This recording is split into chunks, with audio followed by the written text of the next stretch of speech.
जैन, आज मैं आपके सामने बात करने आया हूँ यूएन के बारे में। बड़ा महत्वपूर्ण टॉपिक है आज का, तो आप हमारे साथ इस वीडियो में बने रहिए। अगर यूनाइटेड नेशन से रिलेटेड किसी भी प्रकार का आपका सवाल या कोई कंफ्यूजन या उसकी क्या भूमिका है या उसके वर्क के बारे में आप जानना चाहते हैं, इस पूरी वीडियो में मैंने चर्चा कर ली है कि हमारे भारत में उसकी क्या भूमिका है, प्लस में वो वर्ल्ड में क्या करता है और उसकी क्या क्या योजनाएं हमारे यहाँ चल रही हैं, वर्ल्ड में क्या चल रही हैं, उसकी स्थापना क्यों हुई, इन सारे सवालों के जवाब इस वीडियो में आपको मिल जाएंगे। तो चलिए वीडियो की शुरुआत करते हैं।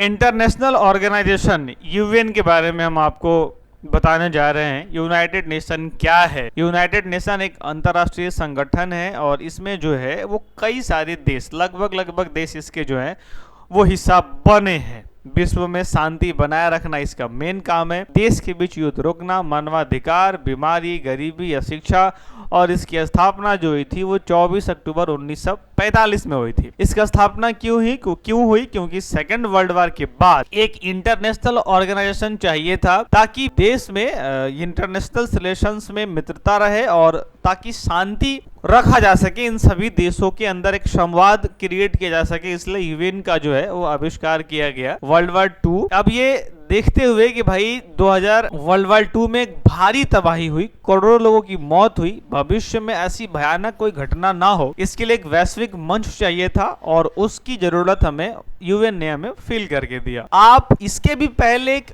इंटरनेशनल ऑर्गेनाइजेशन बना था, देश के बीच सहयोग और समस्याओं को सुलझाने के लिए, नाम रखा गया था लीग ऑफ नेशन, लेकिन वो असफल रहा। यूएन के पहले की ये बात है और इसलिए बनाया गया ताकि जब ये असफल हो गया तो यूएन में कैसे परिवर्तन हुआ। अब लीग ऑफ नेशन क्या था, अब मैं आपको बताता हूँ। लीग ऑफ नेशन भी जो था वो प्रथम विश्व स्थापित संघ था, अंतरराष्ट्रीय संगठन, और इसके मुख्य उद्देश्य विश्व में शांति बनाए रखना और देश के बीच जो है वो संवाद करके और विवादों पर शांतिपूर्ण समाधान निकालना जो है इसका मेन पर्पस था। इसकी स्थापना 10 जनवरी 1920 में पेरिस शांति सम्मेलन के दौरान हुआ, जो वर्साय संधि से जुड़ा हुआ था। इसमें अमेरिकी राष्ट्रपति वुडरो विल्सन भी इसमें प्रमुख वास्तुकार थे, लेकिन अमेरिका इसमें खुद शामिल नहीं हुआ था। लीग ऑफ नेशंस की अगर मैं बात करूं तो इसकी संरचना जो हुई वो सभी सदस्य के प्रतिनिधित्व, यानी कि इसकी असेंबली, काउंसिलिंग,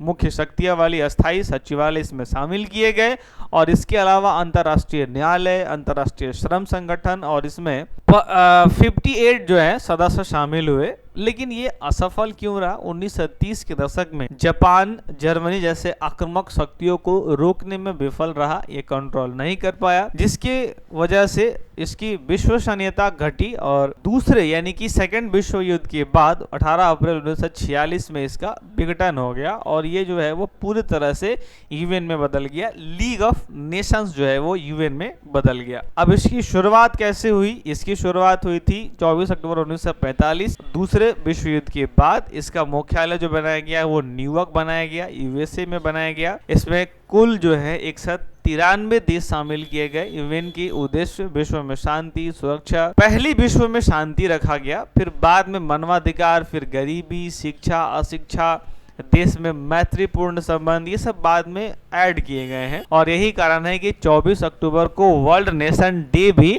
मनाया जाता है, देश के बीच सहयोग बढ़ाने के लिए। अब मैं यहाँ पर आगे बात करूँ तो यूनाइटेड नेशन के मुख्य अंग, जैसे मेन डिवीजन इसके 6 हैं। अब इसके 6 मुख्य अंग कौन कौन से हैं मैं आपको दिखाता हूँ। General assembly, security counselling, secretariat, international court of justice, economy and social counselling, UNICEF and other एजेंसियां भी इसमें शामिल हैं। इनके ऊपर मैंने आपको दिखा दिया है कि 6 प्रमुख अंग जो हैं वो जनरल असेंबली, सभी सदस्य देशों के प्रतिनिधित्व, नीतिगत निर्णय, सुरक्षा काउंसिलिंग, शांति और सुरक्षा बनाए रखना, इसमें 15 सदस्य होते हैं। इकोनॉमिक एंड सोशल काउंसिलिंग, आर्थिक सामाजिक मुद्दों पर समन्वय करने के लिए। ट्रस्टीशिप काउंसिलिंग, इसको न्यास परिषद कहा जाता है, न्यास क्षेत्रों को देखरेख करने के लिए। अंतर्राष्ट्रीय इंटरनेशनल कोर्ट ऑफ जस्टिस, देशों के बीच विवाद पर निपटारा करने के लिए सेक्रेटरीट, दैनिक प्रशासन और महासचिव के नेतृत्व में इसको चलाने के लिए इसका प्रयोग किया जाता है। ये टोटल इसके 6 जो हैं वो अंग हैं और इन्हीं 6 अंगों को इन्हीं 6 अंगों से इसको कंट्रोल किया जाता है। यूनाइटेड के कुछ प्रमुख एजेंसी भी हैं, जैसे कि WHO वर्ल्ड है स्वास्थ्य के ऊपर काम करता है, यूनेस्को शिक्षा और संस्कृति के ऊपर काम करता है, यूनिसेफ बच्चों के लिए काम करता है, ILO मजदूर अधिकार के लिए काम करता है, IMF वर्ल्ड बैंक आर्थिक सहायता के लिए काम करता है, सिक्योरिटी एंड काउंसलिंग और एंड वीटो पावर इसमें दिया गया है। किसी भी प्रस्ताव को P5 देश रोक सकते हैं। अब P5 पे कौन है, तो परमानेंट 5 जो है उसमें है US United state, RU Russia, CN China, FR France और यूनाइटेड किंगडम जो है वो UK हैं। इसके अंदर टोटल 5 देश हैं। इनके पास वीटो पावर है, किसी भी बिल को ये लोग कभी भी रोक सकते हैं, किसी भी प्रस्ताव कभी भी रोक सकते हैं। ये इनके ऊपर ये अधिकार इनके पास है। अब ये इससे रिलेटेड एक भारत भी है, जिसमें कश्मीर से जुड़ा संयुक्त राष्ट्र यूनाइटेड नेशन में जो प्रमुख मुद्दा है वो है, यह मुद्दा भारत और पाकिस्तान के बीच है। मामला 1947 से चला आ रहा है। पाकिस्तान ने इसे UN सिक्योरिटी काउंसिलिंग में उठाया। UN में कश्मीर से जुड़े कुछ प्रमुख बातें कही। अब देखिए पाकिस्तान क्या किया, इस सिक्योरिटी काउंसिलिंग रेजोल्यूशन में 1948 में गया और कश्मीर में जनमत संग्रह की बात कही गई, लेकिन ये कश्मीर में लागू नहीं हो सका। UN मोंगो जीप, अब मैं इसके बारे में पूरी डिटेल जो है आपको इधर दिखा देता हूँ। हालांकि भारत पर इस पर क्या कहना है, भारत का कहना है कि हमारा आंतरिक मामला है। 1972 में शिमला समझौता के बाद भारत UN का हिस्सा नहीं मानता है।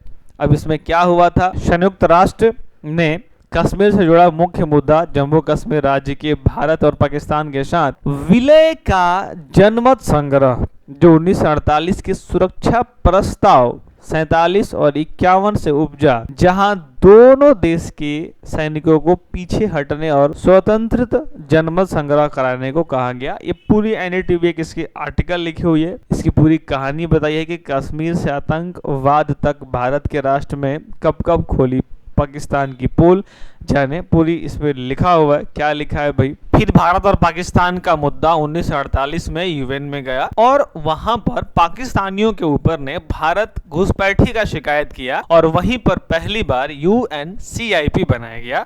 अब ये UNCIP क्या है मैं आपको बताता हूँ, जिसने जनमत संग्रह की सिफारिश की, लेकिन पाकिस्तान की शर्तें जो है वो पूरी नहीं की गई। वर्तमान स्थिति वहीं पर 370 हटाने के बाद आंतरिक मामला भारत मानता है और पाकिस्तान बार बार जनमत संग्रह की मांग करता है, लेकिन प्रस्ताव की शर्तें पाकिस्तान के सैनिक हटाना पूरी नहीं हुई। अब यहाँ पर आइए 1948 में संयुक्त राष्ट्र यानी कि UN में भारत पाकिस्तान का मामला कौन लेके गया, तो भारत लेकर के गया था। 1 जनवरी 1948 को कश्मीर मुद्दा यूनाइटेड नेशन में उठाया गया। उस वक्त के वर्तमान प्रधानमंत्री जवाहरलाल नेहरू थे और वहीं पर UN चार्टर मामला आर्टिकल 35 के तहत यूनाइटेड नेशन सिक्योरिटी काउंसिलिंग में ले जाया गया। भारत ने पाकिस्तान पर क्या आरोप लगाया वो भी सुन लीजिए।